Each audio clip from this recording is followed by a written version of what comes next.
Hello, good evening. आप सभी लोगों का हमारे जीवा क्लास में स्वागत है। जैसा कि आप लोग जानते हैं कि हम भूगोल की सीरीज चालू किए थे। भूगोल की सीरीज में इसके पहले हमने पढ़ा था हिमालय पर्वत का नदियों के आधार पर विभाजन। हमने बताया था हिमालय पर्वत का नदियों के आधार पर विभाजन 4 प्रकार से किया गया है। पहला बताया था सिंधु नदी से लेकर के सतलज नदी के बीच के हिमालय के भाग को कश्मीर हिमालय के नाम से जानते थे, और सतलज नदी से लेकर के काली नदी के बीच जो हिमालय का जो भाग था उसे हम कुमाऊं हिमालय के नाम से जानते थे।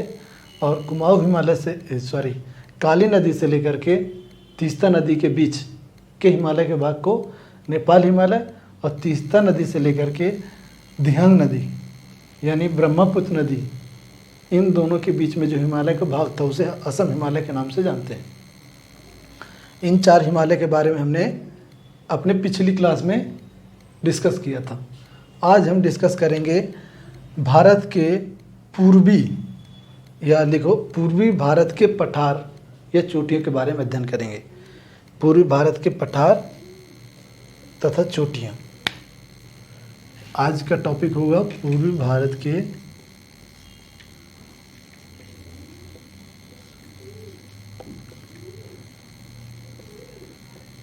पठार तथा चोटियाँ।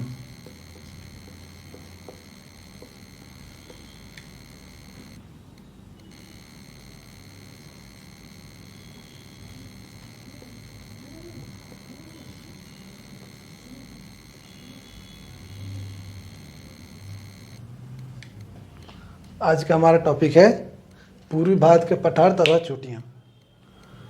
पठार और चोटियों के बारे में पढ़ाने से पहले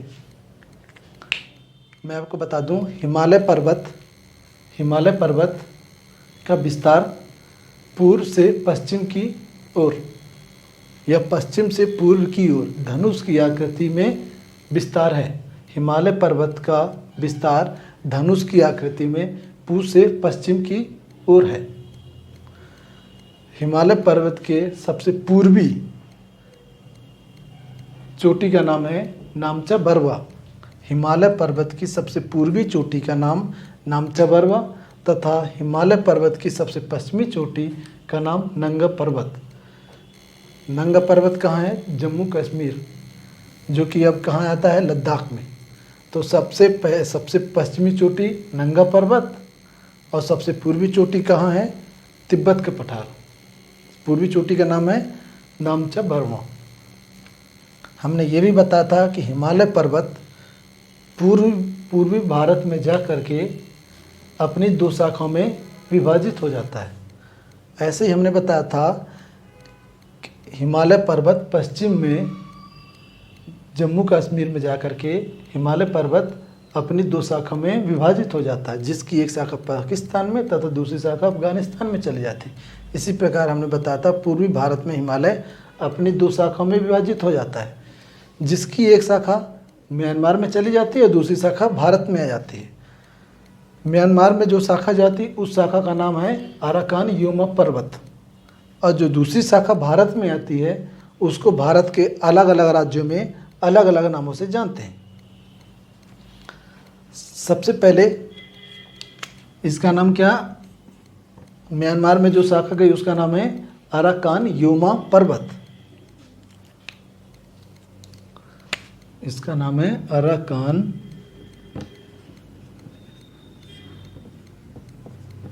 योमा पर्वत। और जो दूसरी शाखा भारत में जो दूसरी शाखा का विस्तार भारत में है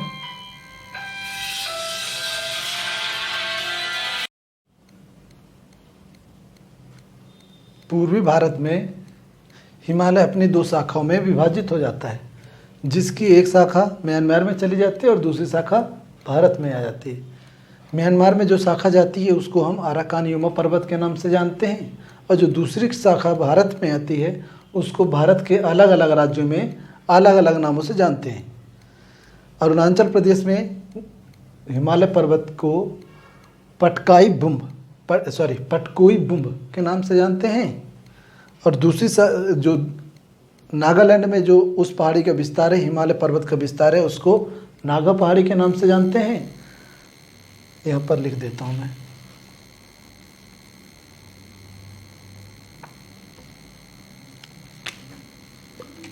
इसका नाम है पटकोई बूम, इसको नागा पहाड़ी।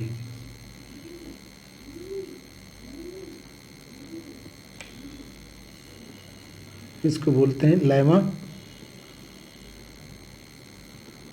लैमा टोल, या इसी को बोलते हैं मणिपुरी पहाड़ी।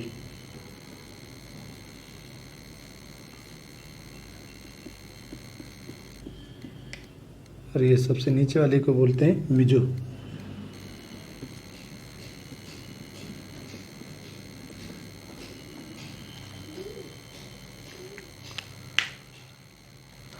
अरुणाचल प्रदेश में हिमालय पर्वत की जो शाखा गई है, अरुणाचल प्रदेश में उसको पटकुई बुम्ब के नाम से जानते हैं, और नागालैंड में नागा पहाड़ी के नाम से, जबकि मणिपुर में लैमा टोल या मणिपुरी पहाड़ी के नाम से जानते हैं, और मिजोरम में उसी को मिजो पहाड़ी के नाम से जानते हैं।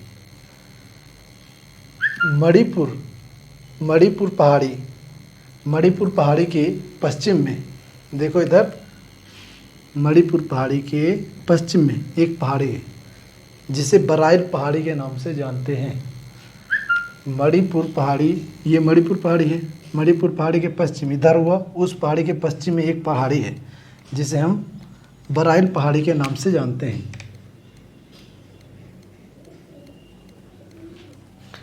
वो बराइल पहाड़ी असम राज्य में स्थित है। असम राज्य कहाँ से कहाँ है देख लो। असम का विस्तार ये, असम यहाँ से लेकर के ये यहाँ तक है, और यहाँ से लेकर के यहाँ असम राज्य है। और यहाँ देखो, यहाँ से लेकर के यहाँ तक ये है मेघालय। तो मणिपुर पहाड़ी के पश्चिम में एक पहाड़ी है जिसे बराइल पहाड़ी के नाम से जानते हैं। ये पहाड़ी असम राज्य में स्थित है। ठीक है, असम राज्य में दो और पहाड़ियाँ हैं। असम राज्य में दो और पहाड़ी हैं जो असम के उत्तर पूर्व में, असम राज्य के उत्तर पूर्व में दो पहाड़ी और स्थित हैं, जिसे मिहिर के नाम से, एक का नाम है मिहिर और दूसरे का नाम है रेंगमा। मिहिर और रेंगमा।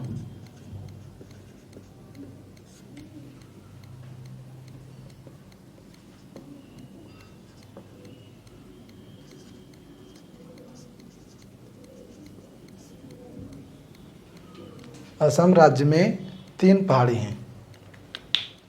मिहिर, असम के उत्तर पूर्व में 2 पहाड़ी हैं, एक पहाड़ी है मिहिर, दूसरी है रेंगमा। और असम राज्य के पश्चिम में एक पहाड़ी है बराइल, पूर्व में, असम राज्य के पूर्व में एक पहाड़ी है बराइल, जो कि मणिपुर पहाड़ी के जस्ट पश्चिम में। और ये जो मिहिर पहाड़ी का नाम बताए, मिहिर, रेंगमा और बराइल, ये तीनों पहाड़ी जो हैं ये हिमालय का भाग नहीं है, यह हिमालय पर्वत की श्रृंखला नहीं है। क्यों, इसके बारे में आगे डिस्कस करूँगा, आगे बता रहा हूँ। असम राज्य के पश्चिम में मेघालय राज्य, असम राज्य के पश्चिम में मेघालय राज्य है। देखो ये असम राज्य है, इसके पश्चिम में ये यहाँ से देखो ये मेघालय राज्य है। तो असम राज्य के पश्चिम में मेघालय राज्य है। मेघालय राज्य में 3 पहाड़ियाँ पाई जाती हैं और इन पहाड़ियों का नाम यहाँ की जनजातियों के नाम पर रखा गया है। यहाँ पर 3 जनजातियाँ पाई जाती हैं। उन्हीं जनजातियों के नाम पर इन पहाड़ियों का नामकरण किया गया है। तो पहाड़ी कौन कौन सी हैं? गारो, दूसरा खासी, तीसरा जयंतिया। गारो, खासी, जयंतिया, ये तीनों पहाड़ी हिमालय पर्वत का भाग नहीं है, बल्कि ये तीनों पहाड़ी गारो, खासी, जयंतिया और मिहिर, रेंगमा, बराइल, ये तीनों या और 6 पहाड़ियाँ हिमालय पर्वत के भाग नहीं हैं, बल्कि ये प्रायद्वीपीय भारत के पठार का हिस्सा है। इसलिए हम इसे इसलिए कहते हैं क्योंकि यहाँ की चट्टानें, इन पहाड़ियों की चट्टानें जो हैं हिमालय पर्वत की चट्टानों से मेल नहीं खाती, बल्कि इन पहाड़ियों की चट्टानें जो हैं अपने प्रायद्वीप भारत की चट्टानों से मेल खाती हैं। इसलिए इनको बोलते हैं कि ये पहाड़ी हिमालय पर्वत का भाग नहीं है, बल्कि प्रायद्वीपीय भारत के पर्वत के पठार का भाग है। क्लियर? असम राज्य में 3 पहाड़ी कौन सी पाई जाती हैं? गारो, खासी, जयंतिया। क्लियर है? गारो, खासी, जयंतिया। असम की सबसे पश्चिमी पहाड़ी का नाम गारो, मध्य की पहाड़ी का नाम खासी और पूर्वी पहाड़ी का नाम जयंतिया। खासी पहाड़ी पर असम की राजधानी शिलोंग खासी पहाड़ी पर ही स्थित है। शिलोंग असम की राजधानी शिलोंग खासी पहाड़ी पर ही स्थित है। और दूसरी एक और प्लेस है चेरापूंजी, जो सबको जानता है चेरापूंजी का नाम कि सबसे ज़्यादा बारिश कहाँ होती है? चेरापूंजी, मासिनराम से चेरापूंजी। अब हो गया मासिनराम, पहले चेरापूंजी था, तो सबसे ज़्यादा बारिश पहले कहाँ होती थी? चेरापूंजी में। चेरापूंजी कहाँ पर? खासी पहाड़ी पर ही स्थित है। चेरापूंजी कहाँ है? खासी पहाड़ी पर ही स्थित है। जयंतिया असम, मेघालय राज्य की असम जो है जयंतिया जो पहाड़ी है मेघालय राज्य की सबसे पश्चिमी पहाड़ी है। क्लियर है? अब इसके आगे पढ़ते हैं। मेघालय का पूरा क्षेत्र, इसी को हम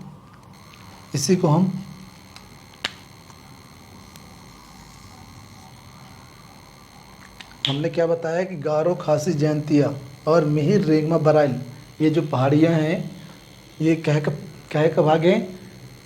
प्रायद्वीपीय भारत के पठार का भाग है।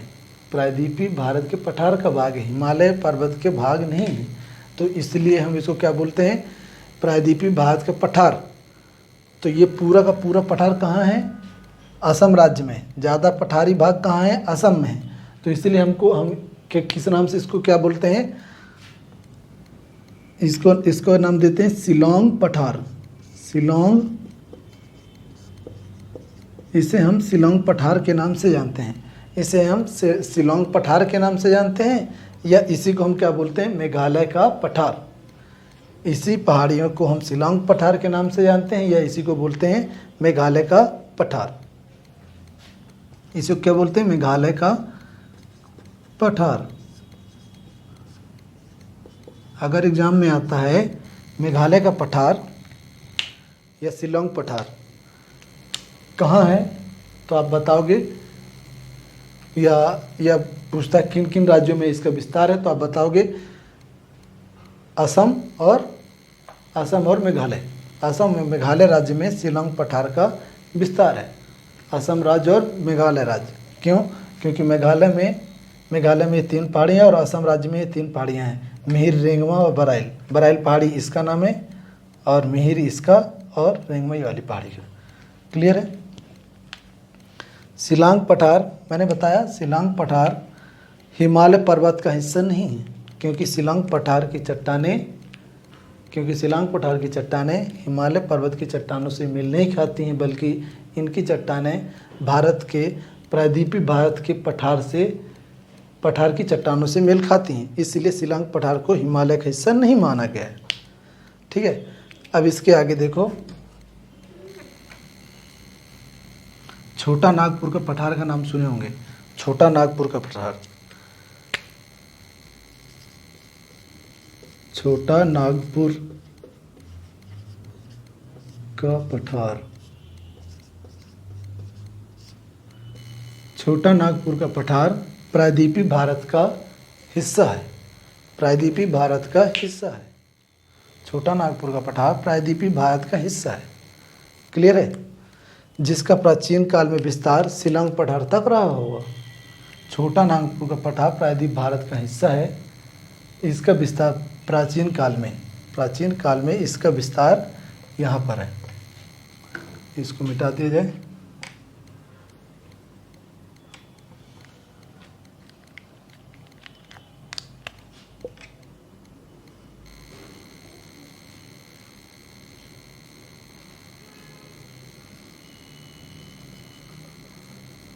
ये प्रायद्वीपीय छोटा नागपुर का पठार है। छोटा नागपुर का पठार कहाँ पर है? झारखंड और पश्चिम बंगाल में। छोटा नागपुर का पठार झारखंड और पश्चिम बंगाल में, आज के झारखंड और पश्चिम बंगाल में छोटा नागपुर का विस्तार है। लेकिन प्राचीन काल में ऐसा कहते हैं, या ऐसा हम मान सकते हैं कि इसका विस्तार पहले कहाँ तक रहा होगा? असम राज्य तक। तभी तो अगर इसका विस्तार असम राज्य तक नहीं होता तो इसकी चट्टानें यहाँ पर क्यों पाई जाती?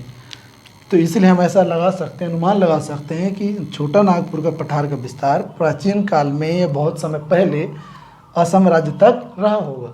लेकिन बीच में जो बीच की जगह, ये बांग्लादेश वाली जगह, बीच की जगह, एक समय बीच की जगह में क्या हुआ कि इधर से ब्रह्मपुत्र नदी और इधर से गंगा नदी और ऊपर से तीस्ता नदी, ये नदियों ने, जो ये बीच वाला पठार था, इन नदियों ने पठार के मलबे को काट करके या अवसाद को काट करके उस जगह पर क्या भर दिया?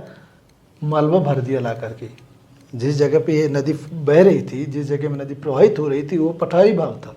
तो उस पठारी भाग को नदियों ने काट काट करके बहा दिया।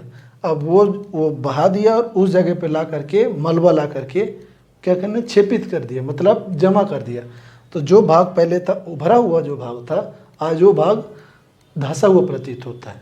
तो यही कारण है कि ये जो बंगाल का भाग है, बांग्लादेश का, ये बांग्लादेश का जो भाग है वो मैदानी भाग है, वो पूरा मैदानी क्षेत्र में है। तो क्या कहते हैं कि नदियों के द्वारा उस पठार का कटाव किया गया और उस जगह पे ला करके अवसाद या मलबा का निक्षेपण किया गया। अब उसके आगे छोटा नागपुर के पठार की जो पूर्वी चोटी है, पूर्वी पहाड़ी है, उसका नाम क्या है? राजमहल की पहाड़ी।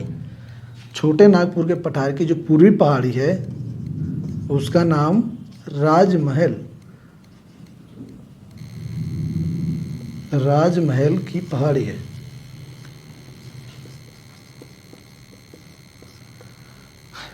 छोटे नागपुर के पठार की पूर्वी पहाड़ी का नाम राजमहल की पहाड़ी है, जिसका विस्तार झारखंड और पश्चिम बंगाल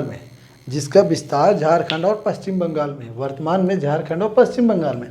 लेकिन हम ऐसा क्या अनुमान लगा सकते हैं कि इसका विस्तार पहले असम राज्य और मेघालय राज्य तक रहा होगा। तो अब मैंने क्या बताया था? देखो, प्रायद्वीप भारत ऐसा है। प्रायद्वीप भारत का नक्शा बना दूं?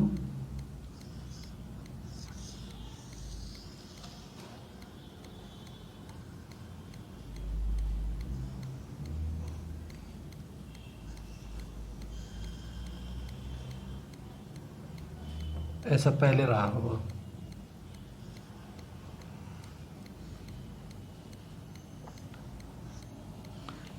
इसका विस्तार कुछ इस टाइप से रहा होगा। और हमारा ये यहाँ पर है छोटा नागपुर का पठार। इस छोटे नागपुर के पठार की पूर्वी चोटी, मैंने पूर्वी चोटी बताया, पूर्वी चोटी का विस्तार ऐसे रहा होगा, चोटी का विस्तार ऐसे रहा होगा। पूर्वी चोटी का विस्तार कुछ इस टाइप से रहा होगा। मगर यहाँ से नदियाँ प्रवाहित हुई, यहाँ से ऐसे प्रवाहित हुई तो ये जगह काट दी, और इधर से बहती हुई नदी ने ये काट दी, और इधर से एक नदी बहती हुई ये काट दी। तो ये वाला जो भाग है, ये वाला भाग जो है ऐसा धंसा हुआ प्रतीत हो रहा है, ये वाला भाग धंसा हुआ प्रतीत हो रहा है। तो अब देखो, मैंने क्या बताया कि नागपुर के पठार की पूर्वी पहाड़ी का नाम राजमहल की पहाड़ी है। और अब मैंने इसके बगल वाले में जाओ, असम में, मेघालय की सबसे पश्चिमी या शिलांग पठार की या मेघालय पठार की सबसे पश्चिमी पहाड़ी का नाम क्या है? गारो। सबसे पश्चिमी पहाड़ी का नाम क्या बताया मैंने? गारो। किसकी सबसे पश्चिमी पहाड़ी बताया है? शिलांग पठार। शिलांग पठार की सबसे पश्चिमी पहाड़ी, पश्चिमी पहाड़ी का नाम है गारो।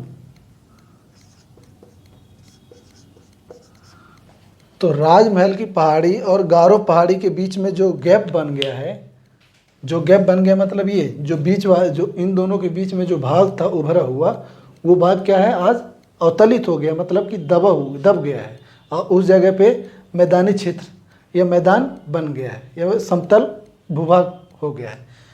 कैसे हुआ, क्यों हो गया है? नदियों के द्वारा अवसादों का वहाँ पर जमा कर दिया गया है, ला करके बहा करके ला कर अवसादों को जमा कर दिया गया, और जो पठार था उसको काट काट करके समुद्र में पहुंचा दिया गया। ठीक है, तो जो बीच में जो गैप पैदा हुआ उस गैप को हम किस नाम से जानते हैं? राजमहल गारो गैप। इन दोनों के बीच में जो गैप बना है, किन दोनों के बीच में? छोटा नागपुर के पठार की राजमहल की पहाड़ी और मेघालय के पहाड़ी, यानी कि मेघालय की पहाड़ी कौन सी? गारो पहाड़ी के बीच छोटा नागपुर के पठार की सबसे पूर्वी पहाड़ी राजमहल की पहाड़ी और मेघालय की सबसे पश्चिमी पहाड़ी गारो पहाड़ी के बीच में जो गैप बन गया है उसे हम राजमहल गारो गैप के नाम से जानते हैं। किस नाम से? राजमहल गारो गैप। इसी को हम मालदा गैप के नाम से भी जानते हैं, मालदा गैप। तो इस बात को याद रखना, मालदा गैप या राजमहल गारो गैप वही है। ठीक है, मालदा गैप या राजमहल गारो गैप वही है। राजमहल पहाड़ी के पूर्व के भाग को शिलांग पठार या मेघालय के पठार के नाम से जानते हैं। ठीक है, राजमहल की पहाड़ी जो है, मैंने बताया था ना अभी, राजमहल की पहाड़ी किसका भाग है? ये छोटा नागपुर के पठार का भाग है। छोटा नागपुर के पठार का पूर्वी पहाड़ी है। तो राजमहल की पहाड़ी के पूर्वी भाग को शिलांग पठार या मेघालय पठार के नाम से जानते हैं। इस पठार में मेघालय राज्य के अंतर्गत छोटी छोटी, जो मैंने पहाड़ियाँ बताया, छोटी छोटी कौन सी पहाड़ियाँ? गारो, खासी, जयंतिया। किसके अंतर्गत बताया मैंने? शिलांग पठार के अंतर्गत। शिलांग पठार के अंतर्गत मेघालय राज्य में 3 छोटी छोटी पहाड़ियाँ पाई जाती हैं। यह 3 छोटी छोटी पहाड़ियाँ स्थित हैं। गारो सबसे पश्चिमी पहाड़ी का नाम है गारो, फिर मध्य वाली पहाड़ी का नाम है खासी, उसके बाद पूर्वी पहाड़ी का नाम है जयंतिया। और असम राज्य में जो पहाड़ी है उसका नाम क्या है? मिकिर, रेंगमा और बराइल। मिकिर, रेंगमा और बराइल। शिलांग पठार की सबसे ऊंची चोटी, शिलांग पठार की सबसे ऊंची चोटी का नाम है नोकरेक। एग्जाम में पूछता है शिलांग पठार की सबसे ऊंची चोटी कौन सी है, तो इस चीज़ को याद रखना,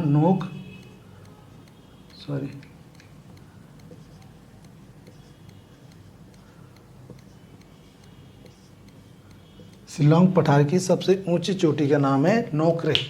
और ये ऊंची चोटी कहाँ पर है? गारो पहाड़ी पर स्थित है। गारो पहाड़ी पर स्थित है। नोकरेक गारो पहाड़ी पर ही स्थित है। शिलांग पठार की सबसे ऊंची चोटी कौन सी है? नोकरेक। किस पहाड़ी पर है? गारो पहाड़ी पर। आज की क्लास हम यहीं पे समाप्त कर रहे हैं, कल मिलेंगे, धन्यवाद।